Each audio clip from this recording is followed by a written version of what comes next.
today for our monthly webinar teaching you how to run a successful crowdfunding campaign.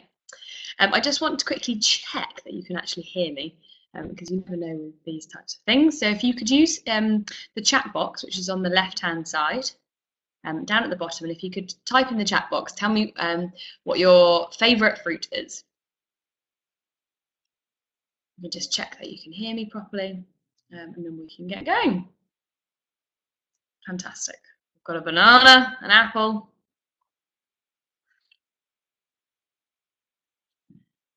Brilliant. All right, fantastic. So it sounds like you can hear me all fine. Thank you again for joining us. Today we're going to be going through the ins and outs of running a crowdfunding campaign. This is specifically about the actual campaign itself, and actually part of it is before you even start your campaign. It's the kind of reshaping of your idea and how do you sort of pitch that to an audience. So without further ado, I'm going to pull up a short poll here. And I'd just love it if you could let me know what you hope to get out of this workshop. So perhaps you already have a project idea, or perhaps you're just interested in, learning a little bit more about how to crowdfund. Just sort of have a look through the options there and see which one applies to you best.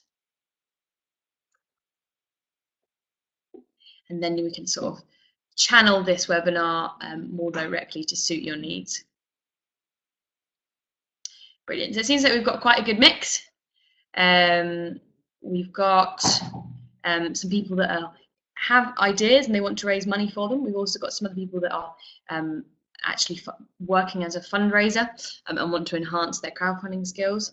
And another person who simply likes to learn new things and thinks that this looks quite interesting. Brilliant. So, so why are we here today? So we're here to learn how to run a successful crowdfunding campaign. And now Spacehive, we are a crowdfunding platform, first and foremost.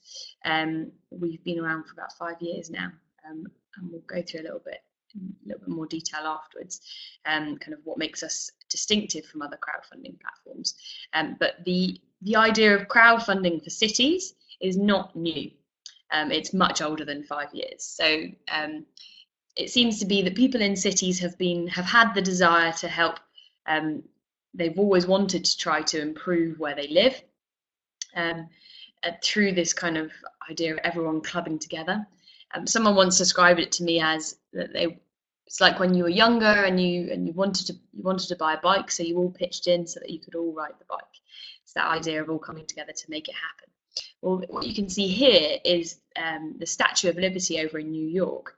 Now, this was actually a gift given to the city of New York, but they didn't have anything to put her on. So that pedestal underneath her feet there was actually funded through public subscription. It was a really difficult task. It meant someone having to go around the city and collect $1 bills from members of the public and record their names against their pledge.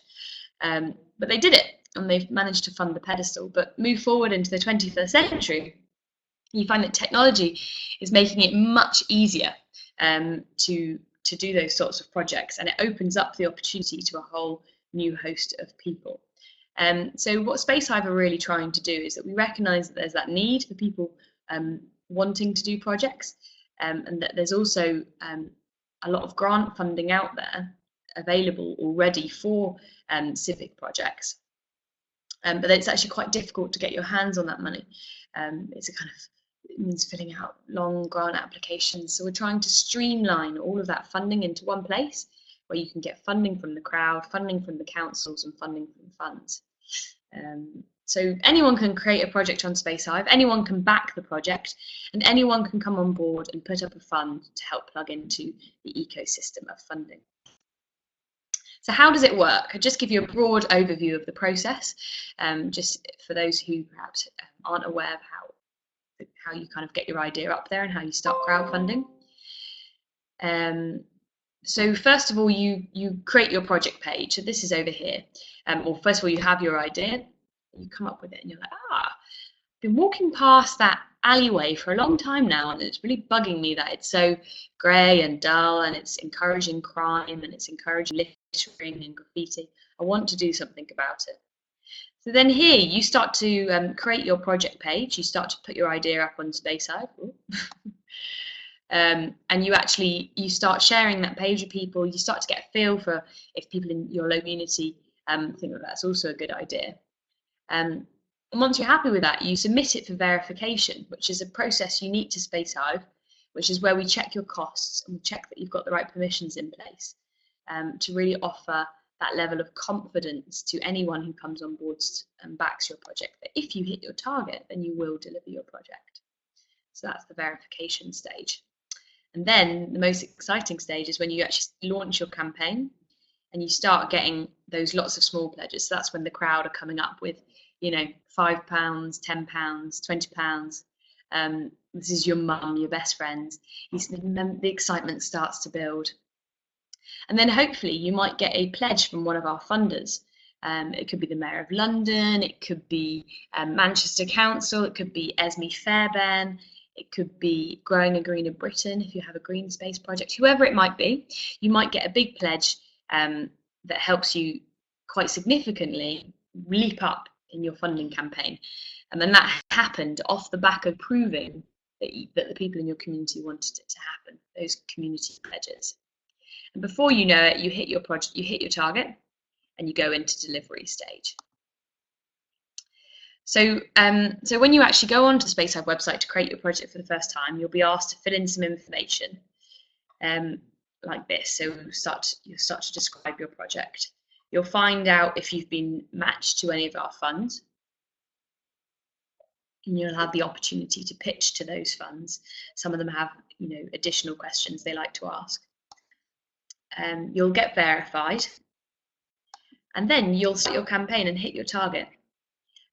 This is a project that had over 1,000 backers, and once you've done that, you go on to deliver your project, and you can then create this really snazzy delivery report, which you then share around with all your backers. So that's the sort of overview of the Spacehive process. We're not going to linger on that too much because what I really want to find out today is about your ideas, and then we're going to use this time to actually work through what are the best techniques to improve those ideas and increase your chance of success. So if you could please use the chat box, just tell me what your idea is. That'd be really fantastic, so that we can start to work through improving them and seeing how we can bring them to life. If you don't have an idea, that's fine. Feel free to come up with something off the top of the head. Maybe there's something that you could imagine doing at some point, or maybe you've heard of another idea that someone else wants to do. Just use the chat box to share your idea. I'm going to start by sharing my idea with you. This is an example idea that I use quite a lot. Now this is to hold a big community lunch down a high street for a day. So close the road, collect recipes from all the local people from very diverse backgrounds, collect their local recipes and print those recipes onto plates, and then have 500 people come and sit along long table runners and eat their food off those plates. They then get to take the plates away at the end of the day. It's also sort of like a recipe swap. So it's a kind of a fun event to get the community all involved. It shouldn't take too much planning, as it's you'd have to get an events license and that sort of thing. So we'll take that idea forward. Cool. So I'm going to go on now to talking about refining your idea. So before you even kind of go to that stage of actually creating your project page, it's a good idea to actually think about how you can refine it, how you can really perfect it and make sure that it's really clearly understood. Because the moment you start writing your project page, you'll find it's quite hard to edit it afterwards. So you want to be really clear on your idea before you get going. So how we go about explaining this, how you refine your idea, is by asking this question: can you get the crowd to back you? So there are three things that you need to remember. The first thing is that crowdfunding, particularly local project crowdfunding, you need to be really clear. You need to be make sure that your idea is really clear cut.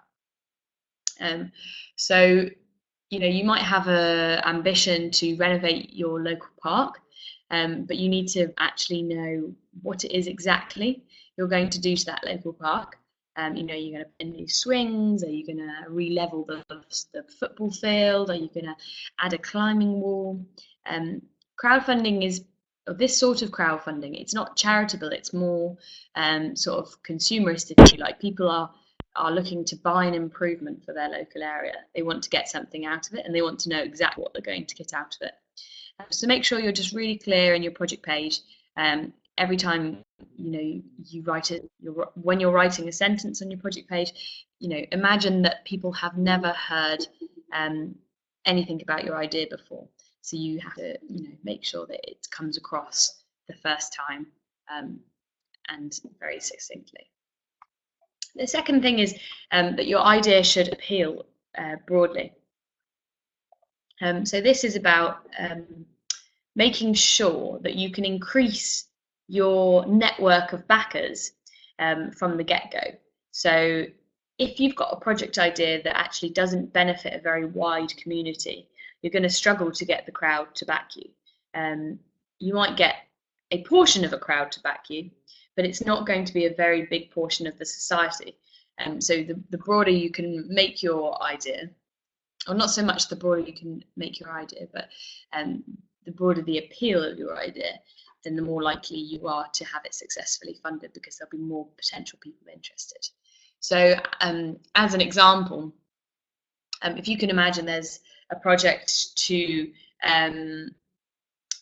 like put some baby swings in a local park, that'll only benefit the parents and families of children who have really young children, sort of under the age of 2.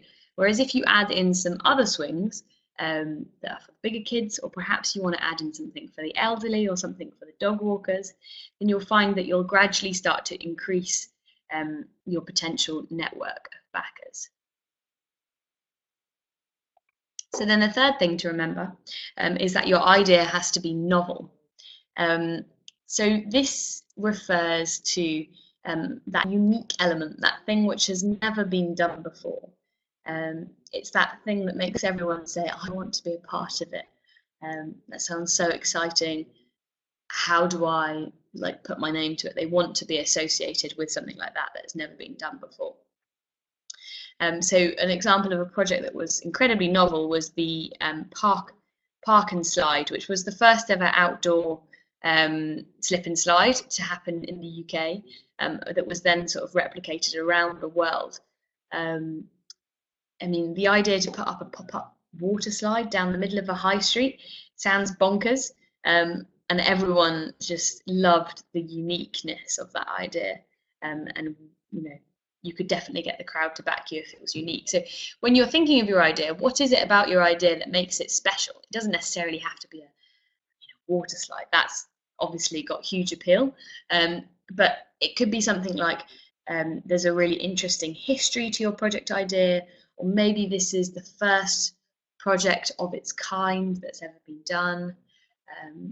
Try to pinpoint that novel element and make that kind of one of the focuses in your project page. So if your idea is clear-cut, if it appeals broadly, and if it's novel, then yes, you can get the crowd to back you. It's as simple as that. Before you even create your project page, make sure you include those 3 elements in your idea, and you'll hopefully have a great chance at getting the crowd to back you. And you'll be surprised how many people don't even go through that thought process. It's very easy to think, oh, I've got a great idea. It is a great idea. You know it in your head. It's really hard to then put yourself in the shoes of the whole of the rest of the community, and to get a sense for if everyone else would also think it was an idea worth backing. So do go through that thought process and have a go to see if you can shape your idea. So I'm going to take you through 3 project ideas that were successfully funded on Spacehive, and just want you to help pick out the the clear, the appeal broadly, and the novel elements of each of these projects. So this was the Christmas tree project.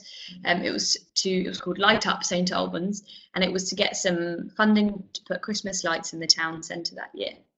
Now, can any of you kind of identify if there's a C, A, or N element in this project? Which of them stands out the most? Do you think it's a particularly novel idea? Do you think it's a particularly clear idea? Do you think it's an idea that would appeal fairly broadly in the community? What do you think? So this is to put Christmas lights in the town centre. You just use the chat box and say which of those 3 elements you think is most important here. Perfect. So you've understood it. It's fantastic to see. So yeah, it's a very clear idea. You know exactly what you're getting for your money. You're getting Christmas lights, and you know where they're going. They're going in the town centre. And Anita, you're also right as well. It's about it appeals broadly. This project really appealed to the local families because it was about making Christmas special for them, and for their young children to get that exciting feeling as the weeks to Christmas built up. But it also appealed to the likes of the local businesses who during those cold Christmas months don't get so much footfall. So this was a way to encourage people to come down to the town centre, see the lights, pop into the shops. So the businesses were really keen on it as well. And similarly, the local council even really supported the idea, because they hadn't got the funding for the lights, but they had Christmas lights every year before then, and they wanted them to continue. So this was great to see that a local person had put themselves forward to actually run that campaign. Brilliant. And this is an idea that a project, one of my favourite projects actually, happened up in Liverpool. It's called the Flyover. What you can see is, an old concrete flyover that was going to be demolished. It was going to cost billions of pounds to demolish it. And a local person decided that they wanted to run a feasibility study, run a campaign to raise money for a feasibility study that would see if they could turn that flyover into a sort of park in the sky, where there would be allotment spaces, there would be little places to have little stalls, little market areas, and it would also be a cycle path across the city. So do you think that there's any, again, which of the C, A, or N elements do you think stand out most prominently here? Do you think it's a particularly clear idea? Do you think it particularly appeals broadly? Or do you think it's got that real novel element? Which do you think stand out the most of those 3? Perfect. So we all agree it's an incredibly novel idea. In fact, it's probably one of the only ones of its kind, never been done before. Just the way you describe it is a big chunk of concrete that goes over the city, and they want to turn it into like a market space, a cycle path. It's incredible. You want to go tell your friends. You want to be the first person to tell your friend, have you heard about the Flyover project? Have you pledged to it? Because I have, because I'm a part of it. They want to associate themselves with an idea that's as novel as that. And last but not least, here's that park and slide project. Which of the elements do you think stands out most here? Is it clear? Does it appeal broadly? Or is it novel? Or is it all 3? See what you think. Perfect. So we've got some saying that it's because it appeals broadly. Thanks, John. Thank you, Essa. Perfect. So yes, it was a project that did appeal massively. I'm actually from Bristol, and at the time that this campaign was running, I wasn't working for Spacehive then, but there was an incredible amount of noise on social media. Everyone wanted to get involved, and everyone wanted to go down that slide. Red Bull had actually offered to pay for the entire event on the condition that they could kind of have their branding on the slide. But the artist who organised the campaign, he said no, they want the community to back it. It appealed hugely to the local businesses. It actually brought an additional £120,000 worth of revenue to the city centre that day. So you can see how something, this project cost £5,000. Underneath blue tarpaulin over here, this is literally just hay bales. So, you know, it's a really simple way to generate revenue for your city, and it was, you know, then sort of replicated, like I say, around the world. So what you can see here is that those that clear cut, that appealing broadly element, and the novelness of an idea are really important to the success of a campaign. If you really want to have a really kind of exciting campaign that builds up a lot of momentum, then try to focus on those elements.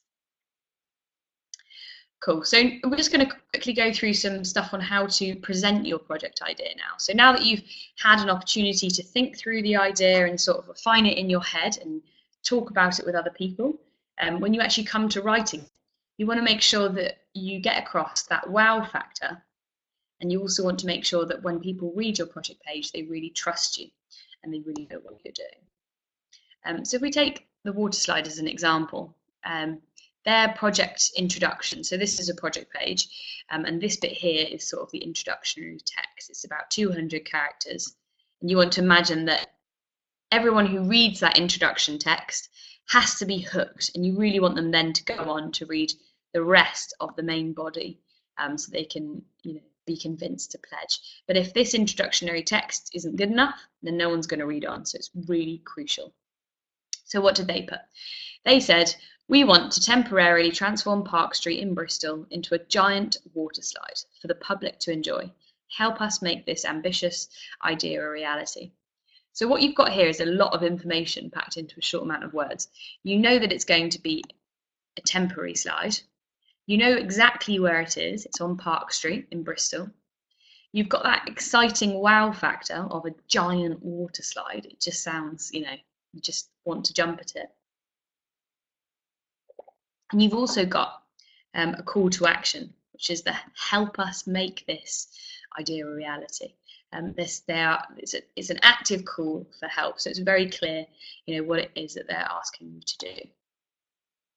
So then you go down into the main body of the project page, and you'll see that you can't actually see it that well here because of the animation isn't working, but there are some bullet points. And what it says is they outline very clearly how they're going to deliver the project. So when you're creating your project pages, I strongly recommend you have those bullets really clearly laid out. So you know, its first thing is we're going to do a public consultation on the 4th of May. Then we're going to, you know, we're going to finish our crowdfunding campaign by this date. Then we're going to begin the construction of the slide on this date, and then it's going to be open to the public on this date for X amount of people to enjoy. So it's really clear exactly how he'll deliver it. And down here, he's also mentioned that he'll be, it says that they've got the support of Bristol City Council, that, you know, they've got different people involved to help make sure that this is a safe project and that it's a success. So what you've got here is, because of the detail that he's gone into, that's very concise and mentioned all the different kind of stakeholders, if you like, you start to feel a real sense of trust. And when someone's asking you for money and they are just an individual, you know, they don't come with a big company name or a big brand or anything like that, they're just an individual local person, you might start to feel a little bit like, or should I actually go and trust him? Like, how do I know he's not just going to take my money and run off with it? How do I know he'll actually deliver the project? So it's crucial to build in that element of trust into your project page. So this is another project. It was called the Tritton Vale Pocket Park. So just want to take you through this one as well. So in their introductory text, they had, it said, we will transform a neglected strip of land into a beautiful garden for the whole community to enjoy. So, you know, they focused on the fact on this, that it's a transformative process, what the project was going to and what it was going from, and what it was going to end up looking like. And you start to have that really strong imagery automatically of a neglected, like, simple strip of land. It's not even like a garden or a park or anything, and they're going to turn it into a beautiful garden. It immediately makes you interested, makes you want to read on. And it also immediately says this is for the whole community to enjoy. So if you're reading that and you live in the area, oh, this could be something that I could benefit from. I should read on and find out more. So she's also drawn very specifically on the map where her project is. So you can do this on the Spacehive platform. You can actually draw your location. You could draw a little triangle, or a little hexagon, whatever it may be. You can draw exactly where your idea is so that people know. And if it's within a park, you could even draw where in that park is your idea, so that everyone really knows exactly what the project is and where it's going. And the project creator of this pocket park also included a timeline.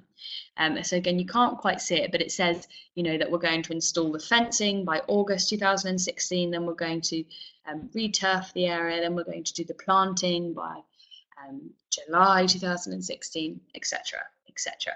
So you, as a backer, it's almost like, imagine that you were buying a new watch, and on the website that you're buying on, it has all the descriptions and all the spec and information, and it will also have the delivery information, when you can expect it to be delivered by.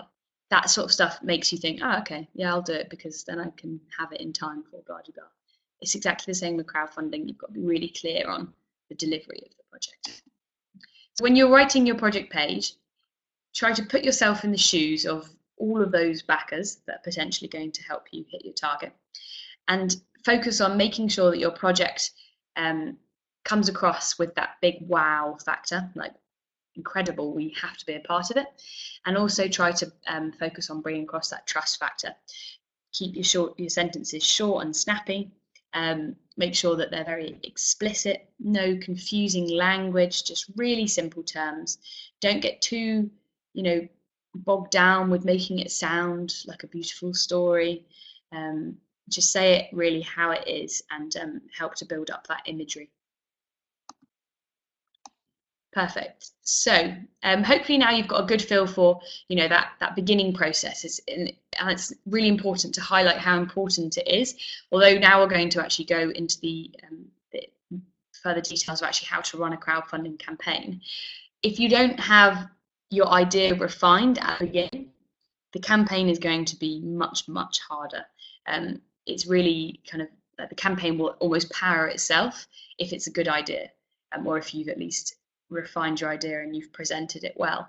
So make sure that you do spend some time refining it, and test it out on the community. Make sure that you test your title out on the community, all that sort of stuff.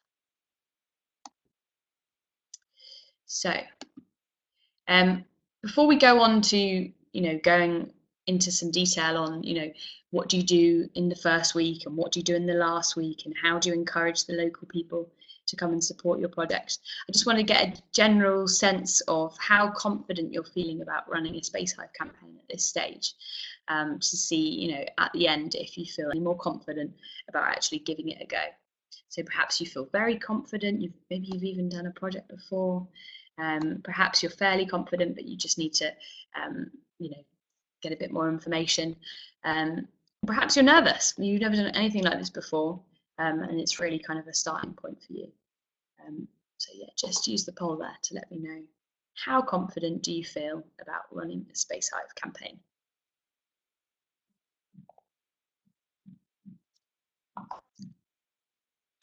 Fantastic. Okay, so it looks like you feel fairly confident, but you need some support. So that's a really good place to be in, and I'm pleased to see that that's the majority of people. So without further ado, I'm going to go into the sort of psychology of crowdfunding. So this is quite essential to grasp at the very beginning. So I'm going to tell you an example. I want you to imagine that you're in a room with 50 people, and all of a sudden one of those 50 people runs out the room, and everyone sort of looks around and they're like, why did that person run out of the room? But you don't do anything about it. You might just talk to the person next to you. And then 5 other people run out of the room and after that person. And then you start to think, what's going on? Like, should I get up? Should I go? And then all of a sudden, half of the room, 20 other people, run out through that door. and you're left there with the other 25 people, and half the people have just run out of the room. Are you going to stay sitting in your seat, or are you going to go out with them and find out what's going on? If you're anything like me, and the majority of people, you're probably going to go with them. You don't know what's going on. Maybe there's a fire, maybe there's a celebrity out there. You need to go see what's going on. And so that's how crowd psychology works. Humans like to be a part of a group. They don't like to be left behind. And so there is, in a crowdfunding campaign, it's all based on crowd psychology. And once you get to a certain tipping point, you'll find that lots of people will want to be a part of it, and they will be a part of it solely for the purpose of being a part of that kind of bigger, so it's a kind of sense of identity. If you associate yourself with the project, and then that's sort of asserting yourself with a certain identity. So what you can see here, if you kind of take that crowd psychology and we sort of apply it to a time frame. So, and by that I mean when you start your campaign, you want to start asking the people that are 100% likely to support your campaign first. So when you start planning your campaign, you want to make a list of all of the potential people that are going to support your campaign. Now that might be in the form of a pledge, it might be in the form of writing a press article on you, however, whatever kind of help they're going to give.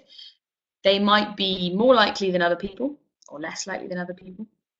And you want to rank them so that as you're running your campaign, you can go back to that list, you refer back to it all the time, and you don't lose sight of who you've asked already and who you still need to ask. So if you imagine at the very top of your list is all of the people that are 100% likely to support your campaign. So the first person, and you wouldn't believe how many people don't do it, but the first person to pledge to the campaign is you. Now, if you haven't even pledged to your own campaign, then what is everyone else going to think? If she doesn't want to pledge to her own campaign, then, I mean, she can't want it that much. It can't be that great. So it's got to be you. And if a member of the Spacehive staff beats you to it, then you'll get a telling off, because we have to do it more often than you could imagine. The next people to back will be all of your project team members.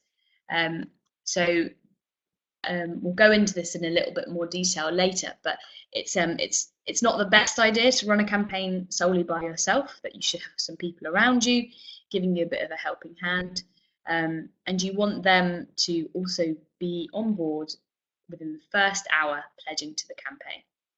You also want to call up your mum, your dad, your aunt, your uncle, your granny, your brothers, your sisters, your children. You want to get them all to pledge to the campaign. And that's really crucial that you get those kind of 100% likely people to pledge within the first sort of hour, because it's about creating that sense of excitement and activity on your project page. Without those initial pledges, you'll find it much harder to get other people to pledge. So if you imagine if you didn't do that, if you hadn't asked your mum to pledge, if you hadn't asked your sister to pledge, and imagine you'd just gone straight away to a local business and you said, would you support my campaign? And they went onto your project page and they saw that there wasn't a single pledge from anyone in the community, maybe one pledge from you. What do you think they'd do? They'd probably be like, well, it doesn't look like a particularly popular idea. It doesn't look like something that the community want, because they haven't shown their support. And for local businesses, when they support local causes, they do it because it's good, it's good for their brand. It makes them, be seen as a business that cares in the community. So they want to support projects that have that community backing, and that's why you don't ask them to pledge in the first couple of weeks. So after you've got your friends and your family to pledge, you might reach out to your sort of broader friend network, those people that you perhaps don't see or chat to every day, perhaps more like weekly or monthly. You might have them on your Facebook or something like that. At that point, you start messaging them. But again, you still haven't told them this, you haven't put it out anywhere public on your public Facebook page or anything. But you're calling them and you're texting them and knocking on their doors, if you like, and you're asking them to pledge, and you're helping them to pledge, talking them through that process as well. You're also getting, making sure that all the extended family are on there, all of your colleagues, and also those people that will directly benefit from the project. So, for example, if you were building an artist hub, there will probably be some artists that would, maybe get some resident space in there. They will be directly benefiting from the project, and therefore they should be pledging within that first day as well. It's really important that you make sure all of those people make their contribution. And if there's a group of people, perhaps there's like 10 artists, make sure that they all agree that they're going to pledge a certain amount, so that there's a sense of obligation, that if one does it, they all have to do it. Make sure that that comes on straight away. So then after that, you're going to reach out to the more affiliated associations, like parents associations, residents associations, perhaps there's some local friends of groups, excuse me, and you're going to get them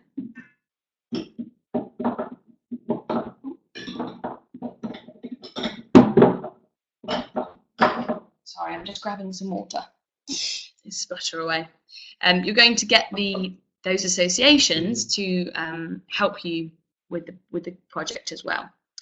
So that would involve asking them to send things out in their newsletters, asking them to tell all of their members about the project, and to really use their networks to help you spread the word of your campaign. After that, you might find that you've got 30, 40 pledges, and it's time to go to the local press. So the local press are probably like about 70% likely to support you. Again, they're much more interested to support you if you have a crowdfunding project with already 40, 50 backers on there. It's more of a story, knowing that the community are actually pledging their own money to something. It shows that they really care about it. Whereas if it's just one person going to the local paper and saying, this is important, they don't necessarily know that it is. It hasn't been backed up and supported by the community. There's lots of Facebook groups like Mumsnet, or particularly place-based Facebook groups that you could also reach out to and ask them to help share it on their networks. So as you keep going, and you might ask some local businesses to come on board, you might also be applying offline to some local grants. So Spacehive does have a lot of funds, but if you've got especially if you've got a big target, there's nothing wrong with also applying to other grants offline. Spacehive is really all about creating an eclectic mix of funding, so you can have as much as possible on there. So you might be applying to some funders. And perhaps there might be like a B-list celeb, maybe someone who's local to your area, that you could get them to do a tweet or something like that. Once you've got some small businesses to pledge, you'll find it's much easier to get a large business to pledge. What you need to do is just make sure you collect a quote from them, and show the big business that someone else has already come behind to help back it as well. And then you go on to sort of the big grant bodies, the corporates, the national press, and the A-list celebs. So at the end here, these sort of 10 to 30% people, they were, at the beginning of your campaign, they were so unlikely to pledge to your campaign. I mean, it's very rare to perhaps get in a big national paper. It'd be very rare to have a big grant body like the Heritage Lottery Fund come on board and pledge to your project. It'd be very rare to have a big celebrity, David Beckham pledge to your sports field project. Very unlikely. But if you time it right, you might find that you won't, if you ask David Beckham right at the very beginning, no chance. But if you don't waste your time on it at the beginning and you ask him at the end, when you've already got 500 people supporting the project, then they might look at it slightly differently. It's more like something positive for them to associate themselves with. So rank your backers, and then time when you approach them carefully. So there's no point in jumping, there's no point in going to the 40% people until you've unlocked the 70% people. So really follow that order, down, and it will help you to stay focused, it will help you to stay on track, and it will increase your chances of hitting your target. So as I just was showing, once you've kind of asked your friends and family and you've got that initial buy-in, that's when you're going to, reach out to some businesses. And what do you do when you go to a local business, and how do you approach them?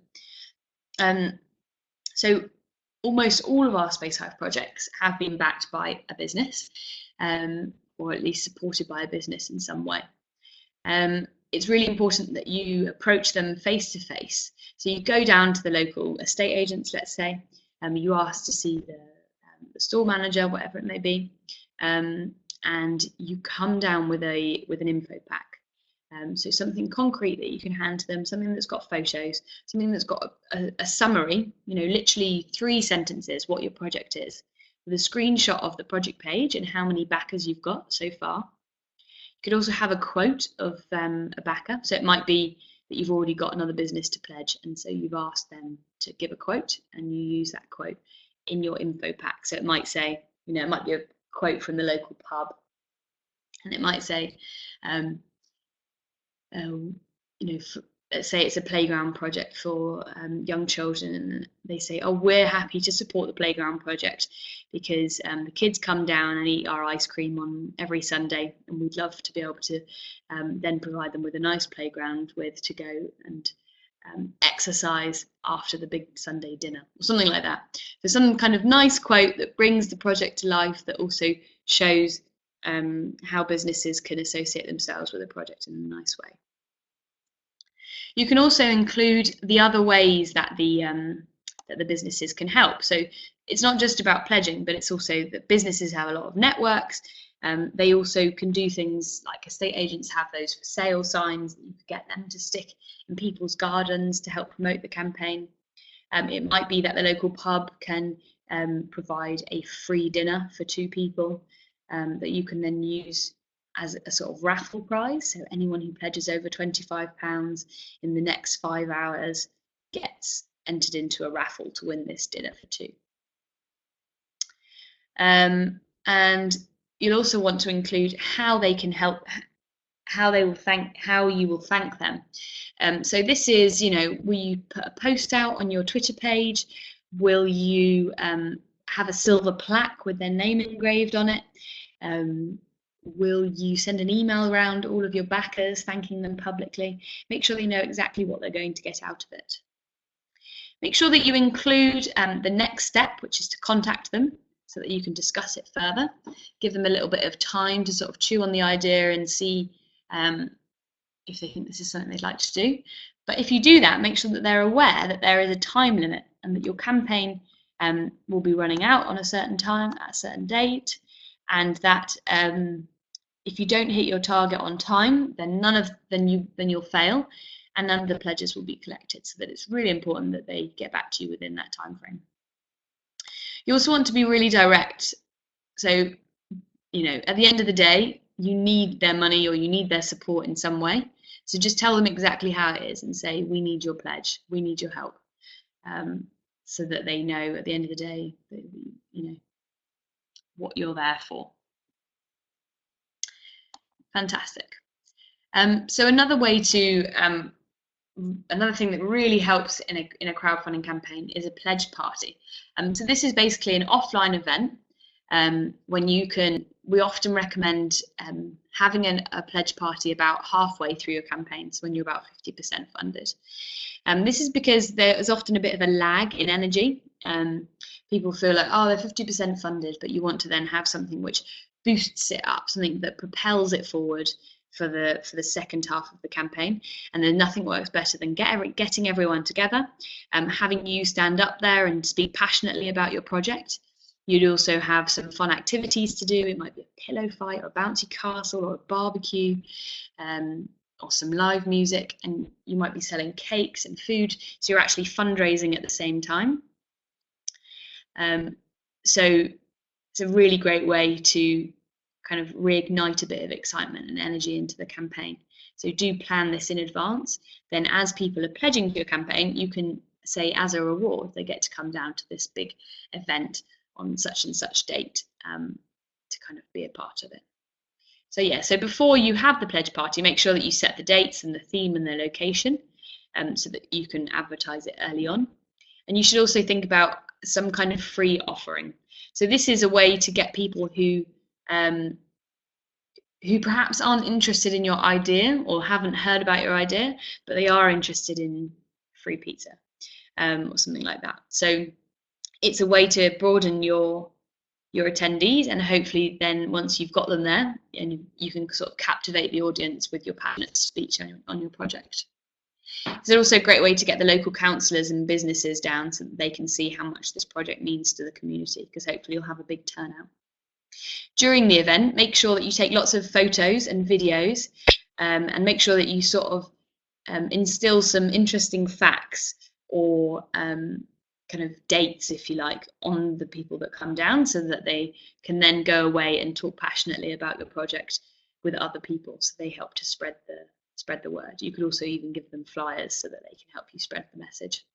Have some fun activities. You might want to do, like I said, like a pillow fight or something bizarre like that, just to keep the kind of the level of excitement up and to engage those people who perhaps aren't necessarily interested in the project itself.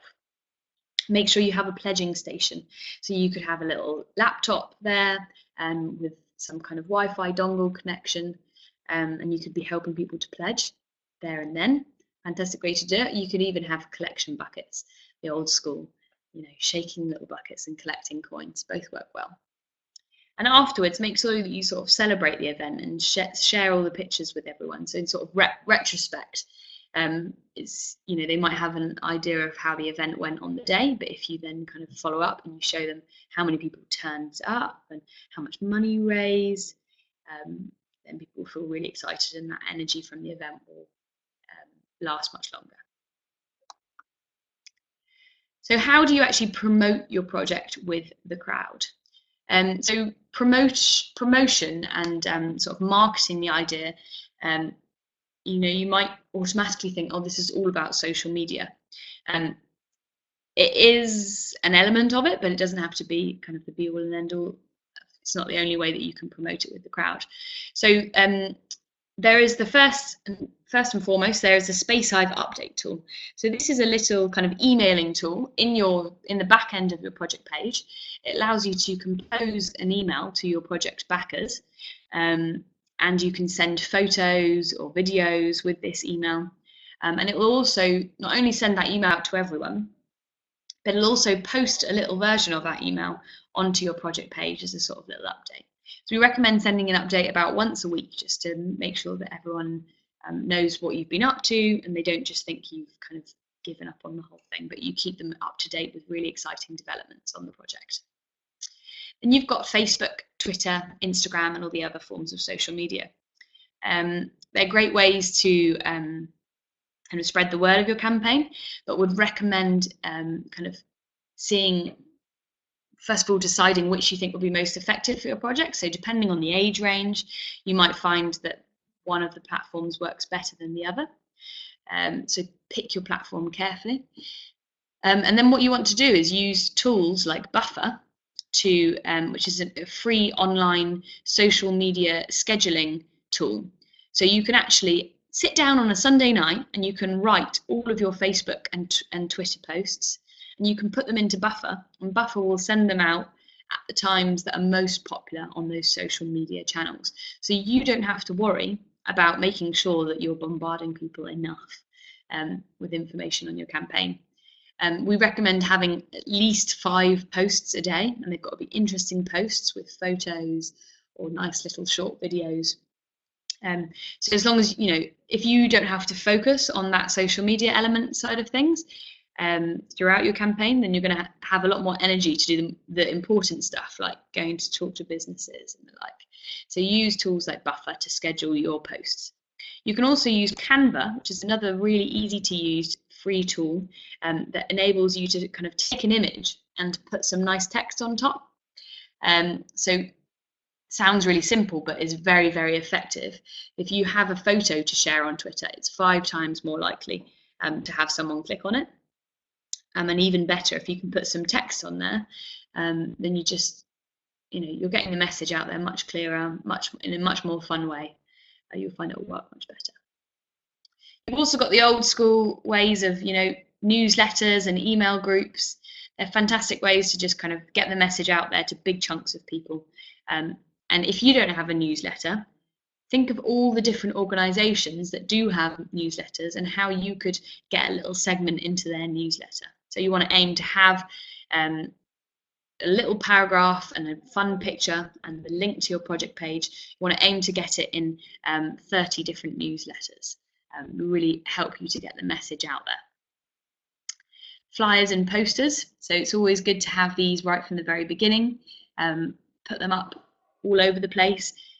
Make sure you stick, again, it's like selling a product. You stick to a kind of a branding code. So, if you've got a logo, make sure your logo is always on everything. If you've got a particular color that you want people to associate with the project, make sure your posters and flyers are always in that color.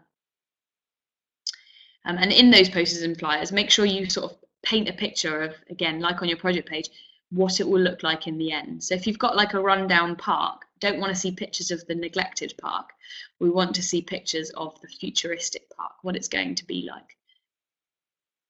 And last but not least, it's all about the press. So we have got information on this as well, but how to write a press release. The local press are always keen to support Spacehive campaigns, but make it easy for them. Send them, paragraphs of information on the project, send them really interesting quotes from yourself and also from perhaps other local people that support the project. Send them vibrant pictures and make sure you send them the link to your project page to include in the article. So the other thing to take into consideration when planning your campaign is to have, as I mentioned earlier briefly, a strong campaign team. You can do it alone. People have done it, and some people actually work much better as just an individual, but there are certain skills that are really helpful in a campaign, and if you can kind of get those skills across 2, 3 people or even 6 people, then that will be really beneficial for you. So the first and foremost, you want to have someone who's good at the project management. So it's quite important to separate these two things. You've got the project itself, and then there's the actual crowdfunding campaign, and they are both going to require a lot of work. You need someone to focus on the actual project itself and ensuring that the project goes ahead, whilst someone is also kind of heading up the campaign and making sure that you get the money so that the project can go ahead. You also want to have someone who's perhaps quite good with finance, so someone who can help you calculate all the right costs for your project and how they can help you kind of, when all the pledges come in, think about how you're going to spend that money and the cash flow and all of that sort of stuff. You also want to have someone who's quite good at marketing, so how they can help promote your project page and use the social media. You might have another person who's got the skill of sort of PR and pitching. Like, are they particularly kind of a salesy type person? They're quite good at telling a story to a local business and getting them on board. Someone that can sort of focus on that side of the campaign. There might be someone who's good at organising events and who can organise your pledge parties. And you might have someone who's good at graphic design who can help design your logo, or maybe they want to help with the project video, something like that. Someone who can help with the visual element of creating little pictures on Canva for tweeting. So those kind of skills you should try to look out for when forming a team. So a campaign timeline, as I kind of mentioned, it's really crucial that you get the timing right, but you should always kind of try to create a timeline before you launch. So this is a kind of very basic 4-week timeline. So this will be for a project that's about £5,000 or less. In the first week, you want to focus on kind of that soft launch. It's kind of the secret launch where you just call up your mum and you say, can you pledge? Can you get Granny to pledge? Can you get, your neighbour to pledge? It's kind of secret until you've got enough pledges to go public with it. It's also an element of hand holding. So it's,